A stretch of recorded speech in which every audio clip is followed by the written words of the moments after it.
Fleming faced up to the biggest shot of the picture, the revelation of the South's defeat in a huge panorama of Confederate casualties. They prepared for that, I guess a year in advance. They laid about a half a block of concrete, and there was no camera cranes that could lift us as high as they wanted to go. So they got a big construction crane that would lift us 80 feet in the air. They got the crane from the Long Beach shipyards, and the reason for the runway was concrete 2 feet thick. They had to build it because of the weight of the crane. We put out a call for several thousand extras the day that we did the shot, but the Screen Extras Guild had a lot of large calls for that day, and they only could deliver, I think 400 or 500, and we had to use dummies.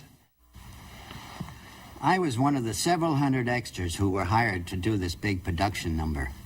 They told me to go out in the set and fill in an empty spot.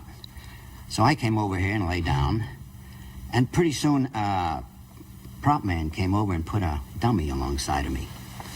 And then an assistant director came over and he told me to reach underneath him. Feel that rod underneath there? I said, yeah. He said, well, move that rod, and when you do, it'll move his arm. That indicates it's a wounded soldier.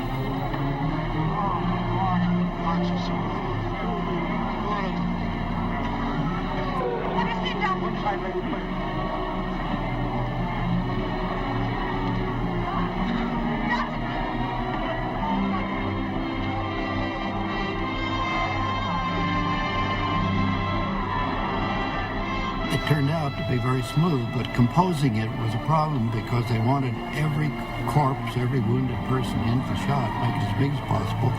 And just outside of the top line was Culver City. I had to be very careful to guide the camera within the limits.